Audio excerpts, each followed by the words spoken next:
Good day everyone, Oliver here from Stranger's Care. The topic of today's video is about fasting. That doesn't sound fun, right? But honestly, in my opinion, fasting is very underrated because of the insane benefit it can provide. And because I care about you, dear listener, I want to share them to you in this video. So in the course of the video, I will talk about what fasting actually is. I will debunk some Western myths about fasting. Then I will give out a rough guideline if you fast 72 hours, what happens in the time you do this. Some tricks you can use to make fasting easier, especially if you are a beginner. And lastly, I will share my final thoughts on this topic. Easy speaking, when you not drink or eat for some time, then this is called fasting. You maybe heard about this before in the context of religious practices, that people fast because of their beliefs. The Ramadan from the Muslims is a pretty famous example for that. But fasting is not just a foreign word for something that only religious people do. And maybe you're aware of that, but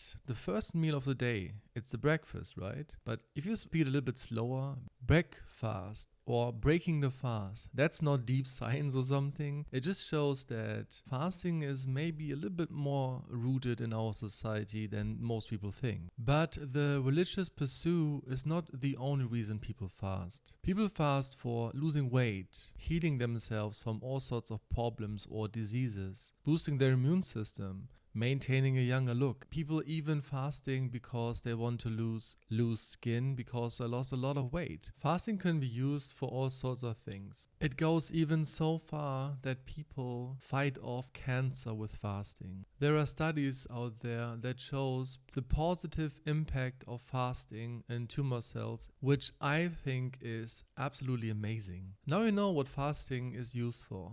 But let us go a little bit deeper into the topic and let us explore what is there.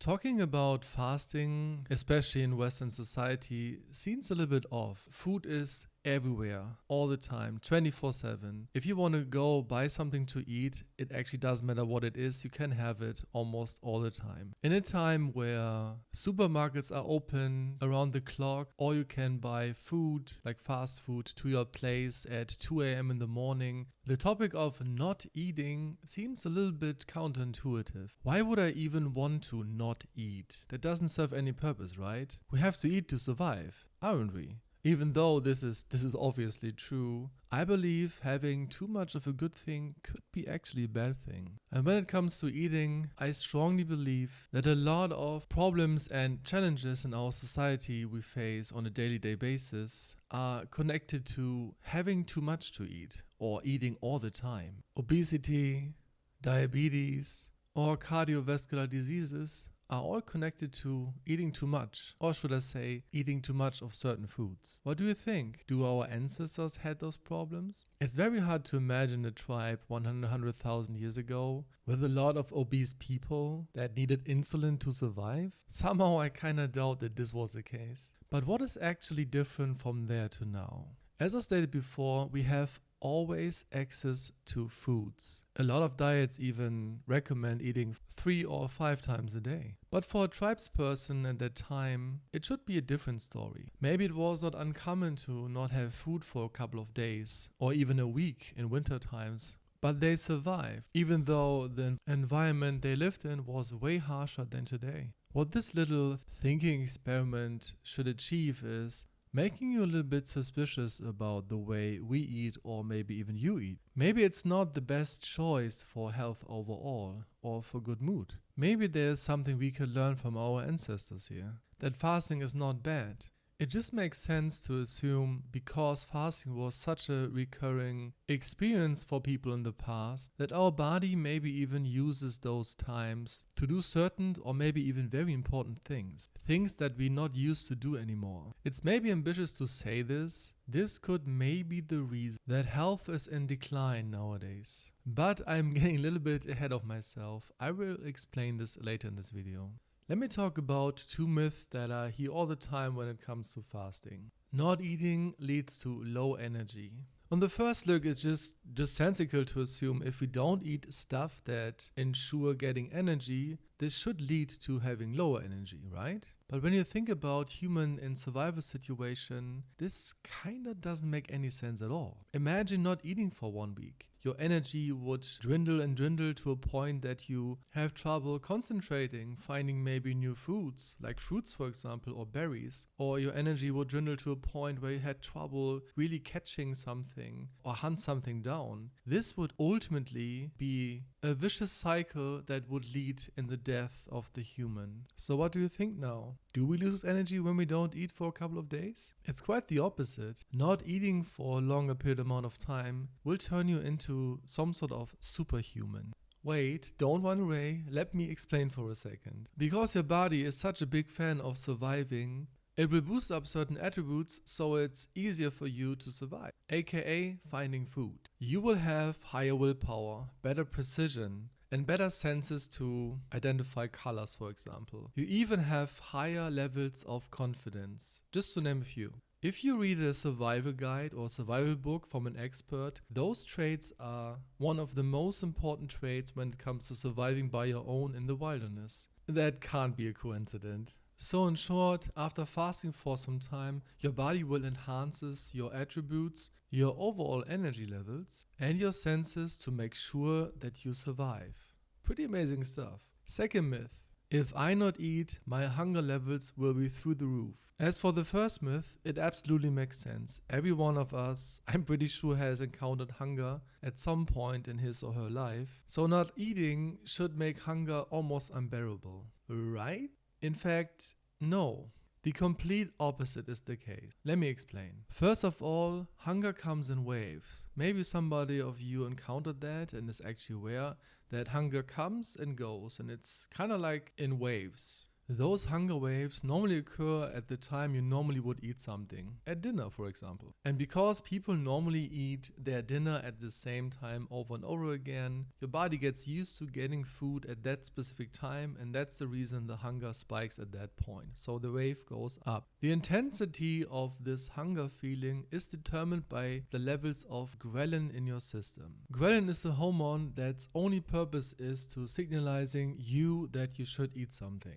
But producing hormones costs energy for the body, right? In situations where you don't have anything to eat, so you don't have any way of getting energy from outside, it would be a pretty big waste to invest this into hormones that doesn't serve a useful purpose. Because let's face it, if you don't eat for like 4 days, you know that you're hungry and you would instantly eat something if this chance would present itself. Your body is the absolute master survivalist, and because of that, it will cut down hormone productions like this and reallocate this energy to the vital organs or enhancing your senses, because those things matter to survive. Reminding you of something you already know all the time doesn't. The fascinating truth about this situation is the longer you fast, the lower your hunger levels will be. This is, by the way, something that you will notice really fast if you try out fasting for yourself. The first day is normally the hardest day, and the longer you fast, the easier it gets. Even for longer periods, like 5 days, for example.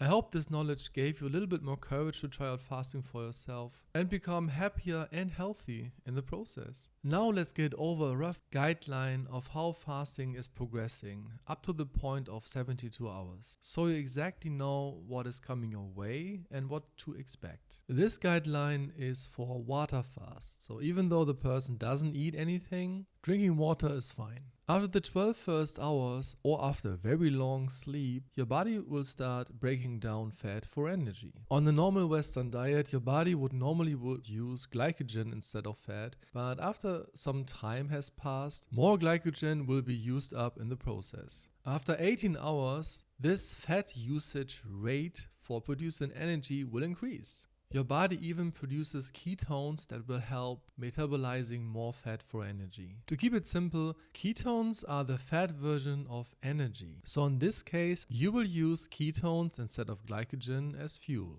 After 24 hours is the time when the magic actually starts happening. After this time without food, your body will start recycle old and not optimized cells and produce new ones. On top of that, your body will break down faulty proteins that are linked to diseases like Alzheimer. Just that you have a name for this, it calls autophagy. Just to make this clear, when I'm talking about the next steps, the next step is, for example, 48 hours. All the previous steps are ongoing. So for example, even after 48 hours, your body will increase the rate of producing ketones. Furthermore, stepping over the 48-hour mark, the secretion rate of the human growth hormone, or in short HGH, is highly increased. At this time, up to 5 times the time you started the fast. So what does HGH do? As the name says it, HGH is linked to cell regeneration, cell reproduction, and growth. It's the driving force behind a person physically growing up. So in this sense, it makes the difference between a child and an adult. The higher concentration of HGH in your system will, for example, speed up times for healing up after an injury, or repair broken down muscle tissue after a hard workout. On top of that, it will boost your metabolism so you can burn more fat. You will have better skin because of that. It will slow down aging processes in your body and even can prevent age-related diseases. I could easily go on now for 5 minutes and talk about the benefits of having a lot of HGH, but I'm pretty sure you get the point here. To sum it up, HGH will regenerate your body and will optimize internal processes. There are even measurable differences in people who fasted for a longer time, that they had higher energy outputs than before. This means with fasting, you can increase your energy capacity that you can use up throughout the day. But it doesn't stop here, there is more. After roughly 54 hours, your insulin level will be at a very low state. And this will lead to higher insulin sensitivity. What the heck do I need that for, you may ask? You see, one big reason your body produces insulin is to help glycogen into your cells to produce energy. And the amount of insulin is determined by the amount of carbs you eat. Because of the high amount of processed food, or should I say processed sugars, people consume on a daily basis, the insulin level of those people are unnaturally high. This can lead to diabetes or obesity. So by fasting for that time and bettering our insulin sensitivity, we're not only helping our body curing diabetes type 2, which is having insulin insensitivity, we will increase the energy usage from carbs, and this will lead ultimately to optimizing your energy system in your body. After 72 hours of not eating, your body will go very deep into optimizing. It will break down old or not optimal function immune cells and replace them with new ones. This will obviously increase your immune system and will harness yourself from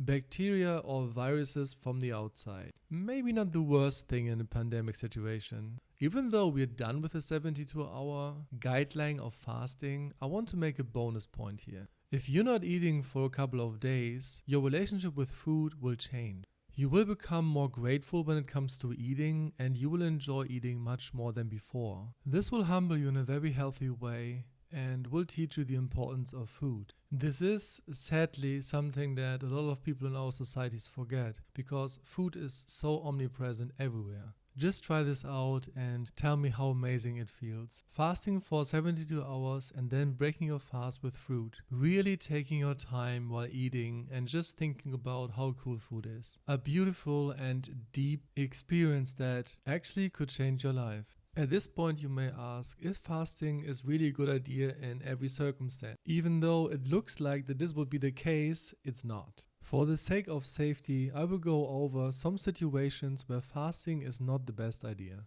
To make this quick, if you have any concerns when it comes to fasting, you should go visit a doctor of your trust. But if you're in one or more of the following situations, I would highly not recommend that you fast. If you take medication, don't fast. If you have any condition that could interfere with your digestion, like for example problematic levels of blood sugar or low blood pressure, then you shouldn't fast.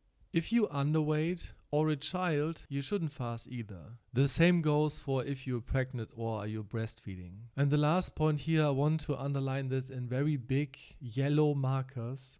Don't fast if you have an eating disorder or have a history of having one. If you want to try this out, it's fine, but please talk to a professional about this so that he or she can guide you in the process and support your cause.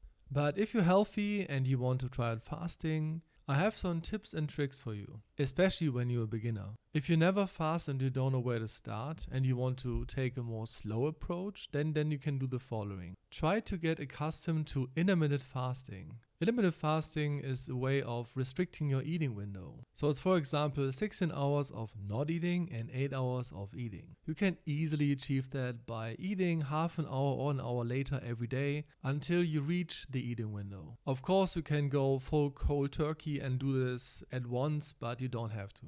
When you fast and you don't feel really good, you're really hungry, you can drink a tea or even a black coffee to suppress your appetite. This is not 100% ideal, but this is better than not fasting at all. Don't be afraid of using this trick. It can go a long way. And of course, you shouldn't add sugar or milk into your coffee. If you feel lightheaded or moody in the process of fasting, you can actually drink water with a little bit of salt or drink a cup of bone broth. This will fill you up with a lot of nutrients and electrolytes and will make this bad feeling go away in no time. Again, not 100% optimal here because you're actually drinking something that has some sort of calories and has to be digested, but this is 10 times better than not fasting at all. If you fast, always keep an eye out on how much you drink. When I fast, for example, I sometimes have the problem that I completely forgot to drink at all. That is a pretty bad choice because your body needs this fluid to flush out toxins. If you plan out a schedule of fasting, cut down on carbs in the day before the fast. Because the less carbs, or should I say glycogen, in your system means that your body will faster start producing ketones, which will lead to more energy and feeling better in the fast in general. If you're about to break the fast and you fasted for like over 2 days, for example, do not make the mistake of eating a very big meal to break your fast. Trust me, you feel really bad after this. So if you want to break your fast, eat a half portion at max. This is way easier on your body and your digestive system. The general guideline here is take it slowly. But the best preparation for fasting is following a ketogenic diet because you're already in fat burning mode and producing lots and lots of ketones. So the transition into fasting will be really smooth. If you want to start a ketogenic diet and you have no idea where to start, that's not a problem at all. I made a video about this and it is linked in the description below for you. So, the official part for this video is over. But if you're interested in my take on fasting or how I do my fasting, you can just stick around. I for myself do fasting for almost 8 years now. I use it for being healthy, feeling better, and staying in shape. I do intermittent fasting on an almost daily basis, and when I want to lose weight, I even increase the fasting window from 16 to 20 hours a day, and I will decrease my eating window to 4 hours. Those longer fasts I explained in the video, I do those in an 80-hour fasting session. So it's like 4 nights of not eating and 3 days. Normally I do this every 3 to 4 months, but when I want to lose weight, I do this every 8 weeks. In my opinion, people underestimate vastly the effects of food or digesting on our moods. I can say this from my own experience. When I started doing fasting regularly, my mood got better, I had more energy to do things, and I even looked younger. Funny side note, people who are guessing my age, estimating my age roughly 12 years younger than I actually are. Anyways, you can actually lose a lot of weight without working out or feeling hungry just by fasting. This combined with effective diet could be a very effective and enjoyable way of losing weight. Something I did in the past. I mentioned it in other videos before, but I lost 110 pounds in under 1 year without working out once. I even felt better in the process than before. If you're interested in losing weight in an enjoyable way, you can watch my video on the 8-week plan that I created myself in the past. You have nothing to lose, it's absolutely free. The link to that is of course in the description below. Saying that, my final thoughts on the topic fasting is that it is very overlooked. It should be up there with meditation and exercising, to be honest. It's a very healthy habit to cultivate with crazy benefits. So use this knowledge to your advantage. Optimize your body to function better. Use fasting to be more attractive and stronger than you were before and become a better version of yourself. Thank you so much for sticking around that long and watching the video to the end. This really means a lot to me. If you have any questions, let me know in the comments or join our community Discord. And if you're interested in similar topics like relationships, fighting off depression, or losing weight, then you maybe want to consider subscribing, because I will make a lot of videos about those topics in the future. I hope you all have a wonderful day. Stay safe, everyone.